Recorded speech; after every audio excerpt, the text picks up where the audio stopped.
seeing monsters out your window. No, you can't sleep, you pretend though. You don't have to play the hero. 'Cause I got you like you got me.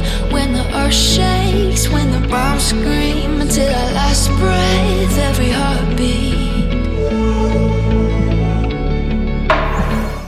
Bonjour à tous, je vous présente ici l'HyperX Quadcast, un micro de bonne facture de chez HyperX, un micro sympathique, ou en tout cas qu'il le semble, et nous allons regarder ensemble de quoi il s'agit concrètement. Alors déballons ensemble cette boîte et regardons comment il est présenté. Bon, quelques fascicules vous expliquant comment il marche, vous expliquant les normes et éventuellement son fonctionnement avec son petit livret. Regardons ensemble la qualité de celui-ci et sa présentation. On voit tout de suite qu'il est présenté correctement et qu'il est muni de plusieurs types d'accessoires. Alors, nous avons un câble qui mesure entre 1 mètre et 1 mètre 20, voire 1 mètre 50. Un câble tressé, comme vous pouvez le voir, qui n'est pas prêt de s'abîmer visiblement. On a également un support micro pour une perche si on le souhaite. Il n'y en a pas dans tous les micros, donc ça c'est important. Et on a le micro qui est livré avec un pied, comme on peut le remarquer. Un pied bien fini, stable. Et en plus, il a également des stabilisateurs. On a un potard qui nous permet de gérer le gain du micro pour notre voix. Voilà, passons derrière. Nous avons deux entrées ou sorties, d'accord, la prise USB pour le brancher derrière l'ordinateur et une prise casque. En plus, sur le micro, nous avons la possibilité de munter le micro. Et je rappelle que celui-ci s'allume lorsque l'on s'en sert correctement. Petite astuce pour le monter, on passe notre câble dans le pied du micro et non pas sur le côté du micro. C'est extrêmement important pour pouvoir le stabiliser et pas être gêné par le câble. Voilà, on l'insère de cette manière. C'est beaucoup plus simple pour sa stabilité. Maintenant, je vais vous montrer le dernier bouton. Ici, nous avons 4 cardioïdes disponibles et on va pouvoir les sélectionner. Je vais d'ailleurs vous en faire la démonstration avec le micro tout de suite.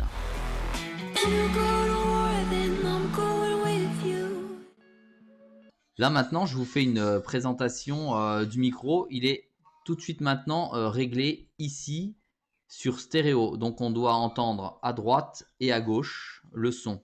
Il est ouvert, d'accord ? C'est essentiellement, donc, comme vous pouvez le voir, pour les voix et les instruments. À chaque passage de changement de diagramme polaire, vous allez entendre un gros clac, d'accord ? Et c'est normal. Il y a volontairement du bruit autour de moi pour tester la qualité du micro, même lorsqu'il y a du bruit. Maintenant, je vais passer le micro dans la fonction ici, omnidirectionnelle. Donc, vous devriez avoir entendu un gros clac. Ni plus ni moins, ça permet là de prendre l'ensemble du son qui se trouve autour du micro, que ce soit à droite, à gauche, en haut et en bas. Voilà, vous avez dû entendre normalement un changement de son. Maintenant, je vais passer à la fonction cardioïde, voilà, qui est ici. Ici, vous allez encore entendre un gros clac, c'est normal. Et là, c'est plutôt la fonction qu'on va utiliser lorsqu'on va faire du streaming ou du podcast. Lorsque vous allez vouloir, par exemple, faire un montage ou enregistrer votre voix pour votre chaîne YouTube. Voilà. On se rend compte quand même que la voix est chaude et que la voix est puissante. Je vous rappelle que l'on peut la régler à l'extrémité inférieure du micro. Et maintenant, nous allons tester le bidirectionnel qui se trouve ici. Voilà, un autre tac, ça veut dire que j'utilise et j'actionne le bouton derrière. Et là, c'est pour devant et derrière. C'est si vous avez une interview ou ce qu'on appelle un entretien en face à face. Voilà pour le test du micro et sa qualité sonore de voix lorsqu'on est proche de celui-ci. Vous avez pu entendre donc précédemment le test des différentes cardioïdes du micro. Maintenant, nous allons tester la sensibilité de celui-ci avec l'extrémité inférieure. Là, le gain est à fond. Donc, vous avez pu entendre que ça saturait, et là ça doit encore saturer, je vais progressivement baisser la puissance du signal en bas du micro avec la molette que je suis en train de descendre progressivement pour tenter d'arriver à mon niveau de voix juste en fonction de mon intonation, en fonction de la puissance de ma voix et en fonction de la salle dans laquelle je me trouve.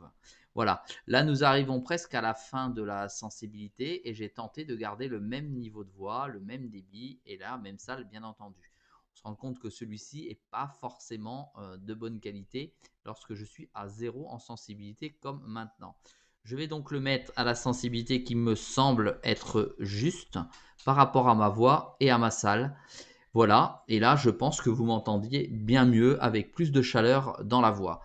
On peut donc remarquer que ce micro peut être ajusté en fonction de ce que vous allez commenter ou en fonction de l'art et la manière dont vous allez jouer en streaming. Merci à vous d'avoir suivi ce test, il est terminé et à bientôt dans un prochain test et merci pour le petit pouce bleu. À très vite.